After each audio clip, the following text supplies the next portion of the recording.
Greetings, ladies and gentlemen. My name is Dumi Jere, coming to you from Johannesburg in South Africa. And I'd like to welcome you to this week's edition of The Weekly Beat.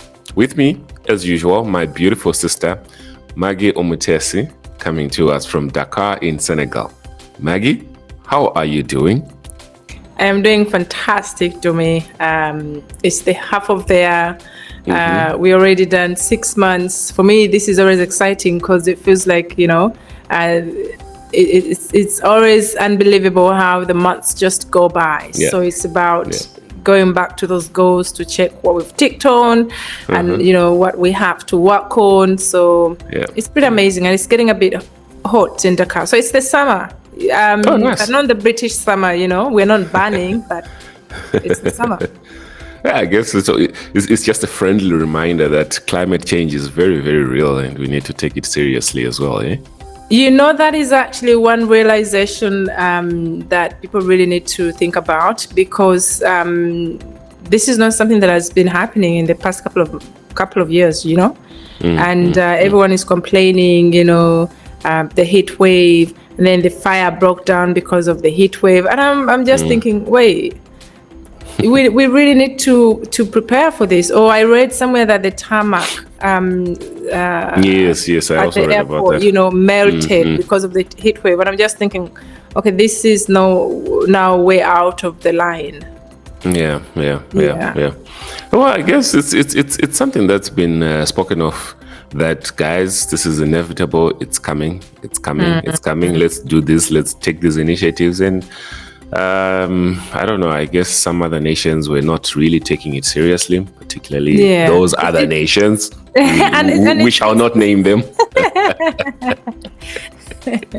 And it's just like even recently in South Africa, when the floods, and then the cyclone Idai that happened 2 years ago. It's just like all of these things that it's disaster. It's not something you would expect now.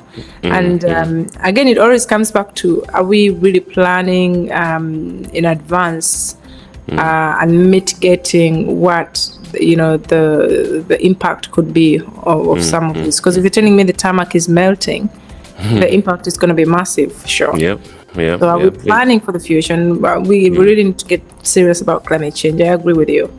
I know how passionate you are about it. Oh, don't start me on climate change. Don't start me. Speaking of things that are inevitable and things that we need to plan for, there's something else that we've all seriously been experiencing it. Just last week, the Reserve Bank of South Africa increased its lending rate, the repo rate. And the South African Reserve Bank has not been the only one. Most of the central banks in Africa, across the world, let me put it that way, have been raising their interest rates because inflation is going up. And inevitably, folks, we are headed for a recession. Google, the big Google company, they've put a hiring freeze. Netflix has laid down about 300 people. And these are just the big companies that we're talking about. There are many other companies within Africa, within the rest of the world, that are putting a freeze on hirings because everyone is bracing for a recession that at this point is looking highly, highly inevitable. For me, just to fill up my car is now costing me double what it used to cost me, let's call it beginning of the year. And with that, it just means that the cost of goods, the cost of food, the cost of everything is also just going up. Yet the one thing that's not going up is the money that's coming in. The money that comes in, yeah. Maggie, how have you been feeling the effects of, all of this global activity as a result of, things that are going on in China, the recovery from the pandemic, and this inevitable recession that we're talking about. Have you felt anything? I am still in Dakar because I was supposed to travel, but travel has also become like very inevitably Expensive. expensive, you know. Just to reiterate what you said, you know, and I found myself the other day because I wanted to change my ticket. Yeah. And it turned out my penalty to changing destination of my ticket from just one place to another was costing me more than the actual amount I had bought the ticket. Wow. So it just felt like, okay, I might as well just travel to that same destination and then cross over, and because it will be a little bit affordable, a little bit more affordable. But then it reminded me that these are things that we really take for granted. Obviously, we've seen the news around all over in terms of, you know, like you mentioned, companies like Netflix downsizing, you know, or even central banks, you know, increasing the lending rates, you know, the interest rates and all of that. And the ordinary person doesn't really feel this until they realize that what they used to buy, a kilo of sugar probably has doubled, you know. Hey, And then they'll be like, don't- oh, fuel prices. But it's been interesting. The past 3 years have been really interesting because we've had a pandemic that has left us, you know, economically crippled, and then as we are rebuilding, we are now having to factor in the Russia-Ukraine war, which has really had massive impacts on the global economy. Forget the oil prices, but also the commodities. I mean, for everybody that used to import in, you've heard of these stories of wheat and all of these, you know, fertilizers. They are not really cooking able to. oil. Cooking oil Cooking as well. oil. So you're having prices double, prices triple, and it's uncertain because nobody knows for how long this is going to be. So the recession is hitting in, and I am personally feeling it in my own personal corner. I am feeling the impact, but I guess as a founder, we do business. You run a company. How do you even prepare for such times? Is Yeah. this when you start laying off people, or when you start really reworking your strategy for the year? Well, so I usually like to think of it as a storm, right? So if you're in a Yeah. storm, Yeah. your first priority is just making sure that you hold on for dear Yeah. life. Yeah. And inevitably the storm is also going to pass at some point, right? So personally, the first thing is just, well, not to rush for job cuts, but let's all try, if we can, maybe let's take some cuts in our income, so that we all just survive this period, and then we can reassess once we're out. Of course, it's normal to feel very anxious and, you know, have all these fears based on the rise in the cost of living. But sadly, sometimes that then just puts you in a worse position because you're making decisions using, you know, the wrong emotions that you should be using to make decisions. I mean, reality is recessions don't last forever. So they do pass. Yes, we can still continue feeling the after effects.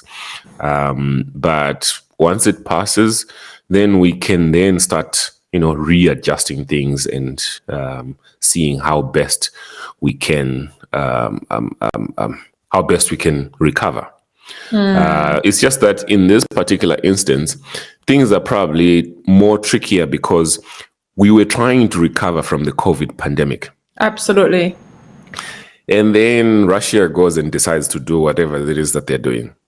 And then that just adds on to the recovery that we're trying to do. Now we're trying to double recover from two things, you know, and that just puts us in a tricky position. So for me, I would say the one thing that I would try and do in a situation like this, because obviously it doesn't quite make sense for me to tell a person how you need to save more, because sometimes we actually don't have anything to save. We're living hand to mouth. So for me to tell you, Yeah. you need to save, you're not saving, it just, it doesn't But make sense. it also feels like this generation is not really the generation for savings. Like the savings culture is not like it used to be back in the day. To me, I feel So like what people generation want are we? to. Maybe Yeah. we're an investment generation. Okay, I agree. Investment too is a form of saving because you're having your money in assets, you're having your money kept somewhere else. But Yeah. but at what cost? If, for example, a couple of years down the road, whatever you've invested in, the price is going to crash down. You've seen Bitcoin and all these cryptocurrencies. At some point, you also can't trust the markets because they're very volatile. We've seen the real estate bubble around where, something that is bought for $500,000 crashes down to, 50% of what it was bought for. So it's very tricky. And for me, I have reservations about savings. And I think this is something we really need to delve into at some point. But how do you save and where do you save, really? Yeah, so that's the thing, right? I would say perhaps, just carrying on from what I was saying earlier, like just have a relook at, lifestyle, at budgets. Okay. At this point, maybe it's time to cut down on some unnecessary luxuries. Okay. Particularly, I mean, for example, let's look at the various, maybe let's call them credit cards or loan facilities that we may have, right? Now would be the time to really look at them and scrutinize and see which one are you paying more interest on. Okay, that's probably the one that you need to start paying off first, so that you're not spending so much money in just repayments. With these increases in the interest rates, then that just means you're paying more and more. So that would be a different form of saving, right? And then something else that I would say is, like just let's. I think now is just a time for us to keep our lives simple. Okay, it just goes back to what I was saying. Like, let's try cut down on some of these unnecessary luxuries. If we're eating out every weekend, maybe let's eat out once a weekend. I mean, once one weekend a month, maybe. So that we try and move the money to somewhere else. As a business, maybe it's time to also relook at certain things. Do you really need lots of office space? Perhaps you could just cut down the office by half and make people work from home. Of course, you've got to offset a certain cost of the connectivity issues when folks are working from home and so forth. But do the numbers and see, does it, it could be something that works. Those are just, some of my, call it simple measures that I could recommend to other folks. Do you have any that you can also recommend? Because you're also a founder. You are a managing editor at Mansa Media, and I mean, it's hard.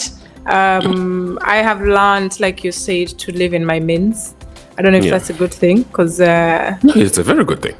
Yeah, but also cut down unnecessary costs. I think I try not to really add any cost that I don't think is necessary for me. But I think listening to you gives me a few tips. I feel like I've been a student on this. Folks, like I mentioned at the beginning of the show, recessions don't last forever. Just think of them as a storm. So let's just hold on to dear life until the storm passes, and we can begin rebuilding after that. I wish we could speak about this for the next 15 more minutes. But hey, who knows? I'll speak to my managing editor, and who knows? Maybe we'll have a part 2 of this. We actually have an Instagram live at the end of the month. Oh yes. Basically dedicated to this, and it's interesting because what we're doing is getting some thoughts from investors, some thoughts from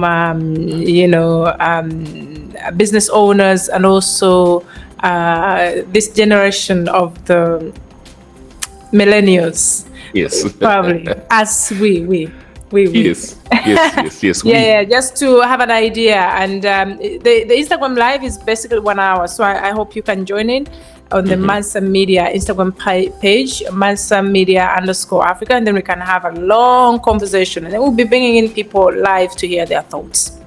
Okay. Yes. So, folks, please follow our socials and we'll let you know the exact time and who our guest is going to be. But yes, please do tune in. It's going to be a cracker, as all our Instagram lives are. Yes, it's a humble brag. On that note, folks, we're going to have to leave it here for this week. Please subscribe to our newsletter, The Third Opinion, and where we give you snippets of stories that are making the headlines and that have an impact on our world and our continent more specifically. Also visit our website, mansamedia.africa, for any news that you may have missed or to get the latest on what's happening around the continent. Until we meet on Friday, I was about to say over the weekend. Until we meet on Friday for our Instagram live, here's to peace and profits. Peace.